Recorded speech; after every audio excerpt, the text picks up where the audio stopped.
that kind of stuff. He's like, they got beards on, you can barely tell them apart. And I was like, that's Mark Wahlberg, and that's Taylor Kitsch.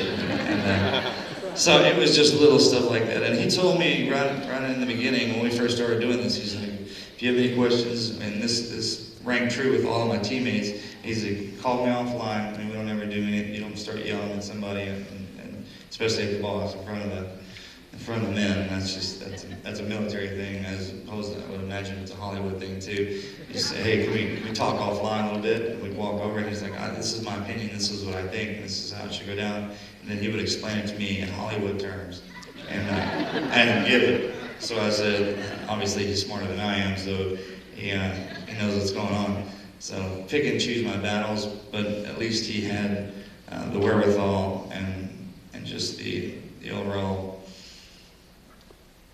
the right attitude to at least listen to us and hear what we had to say, to make sure that it wasn't guys swinging from wires and stuff like that. I mean, he went and studied all the autopsy reports, all the injuries that you saw in the movie are valid.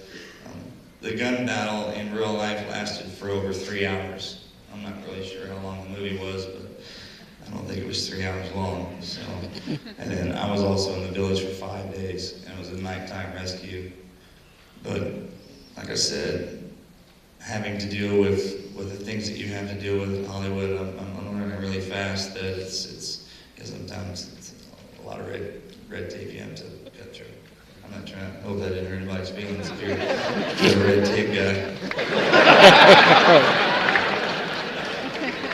I gotta tell you, that's why, Mark is my hero in so many ways. It's like, God, I sit there and I watch what happened to him and his brothers, and I just, like everybody else in the audience, is just mortified by it. But he's the first one to cheer me up, and he's the first one to make me feel like if it's not okay, it's going to be okay.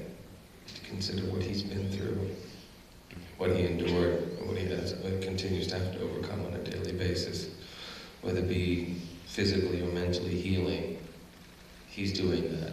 He's got an amazing wife now, an amazing family, and I know if they didn't come into his life after this happened, that he wouldn't be on that path. Think about all the veterans. God, it was just Veterans Day yesterday, and man, you watch ESPN and see all those surprise visits, and parents, coming home from war and battle and reconnecting with their family, and it's just it's amazing how somebody who's been through so much can give me so much inspiration and so much hope. And he's done nothing but make me cry and make me laugh, but every day I go home I feel like, you know what, we can do this. There's anything we can't do. So thank you for that, Marcus. I appreciate it. I really got the chance to tell you that.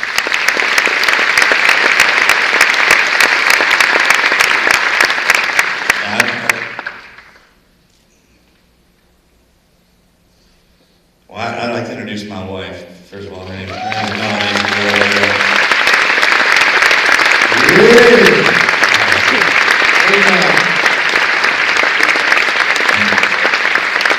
I don't care what kind of guy you are. If you think you're the toughest man on the planet, you're not tougher than a woman. Because I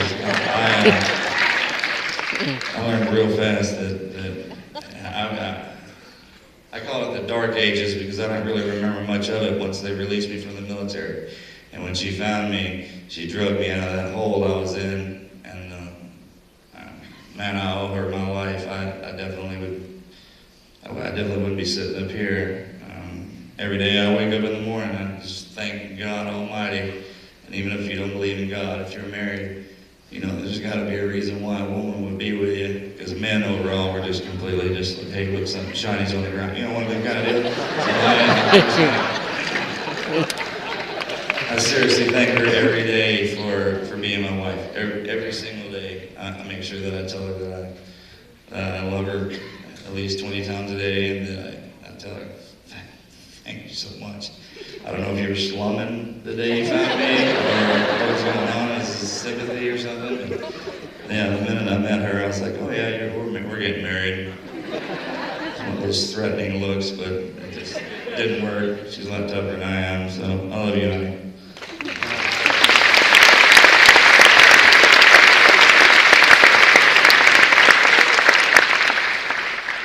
Is there anyone else here who you'd like to acknowledge? Yes, ma'am. My teammates are in the audience. I don't know if they'll stand up. Normally, SEALs don't do that, but my teammates are in the audience.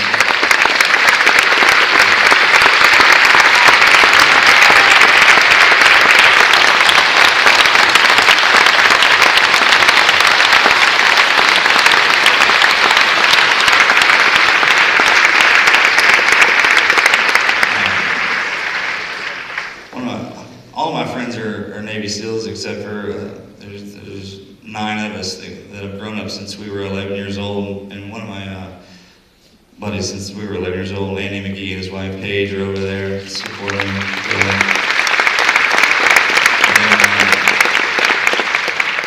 Mr. Barry Spikings, he's in the audience. He's actually, believe it or not, he's watched my back for many, many years now. Him and his wife, they're great people, and he's always had my best interest at heart. So thank you for that.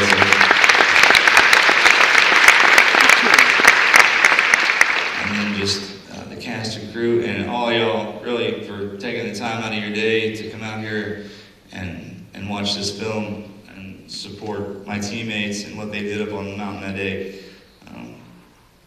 I understand that some people don't believe in war, some people do, whatever it is, but in my heart, I believe that everybody supports the troops, because if you don't have a relative in the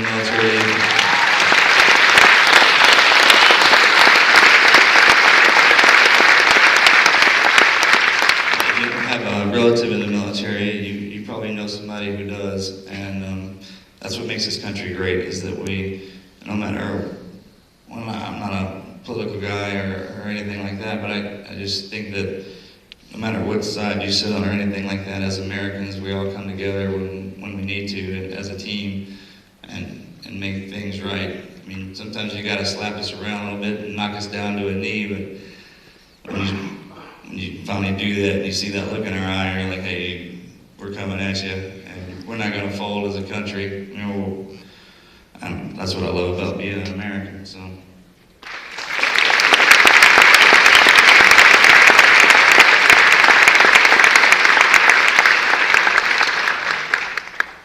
Peter, I do want to ask you, once it's such an immersive film, and it's really is an emotional film, you're left shaking, and at the end, what do you hope that audiences take from the film and bring with them into their lives after the experience of watching it?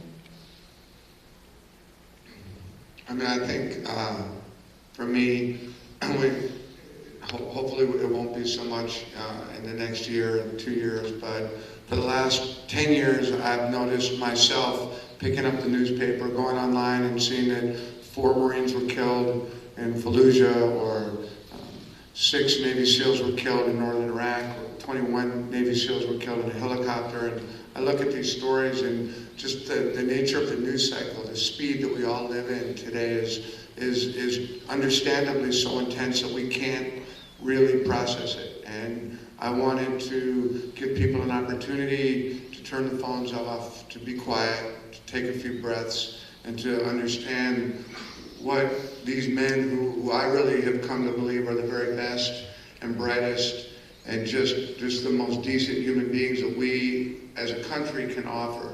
And these men and women are dying, and they're not dying for politics, they're dying for us, and they're dying for each other, and it's important, it's very important that we honor them and that we understand that it's more than just a newspaper headline.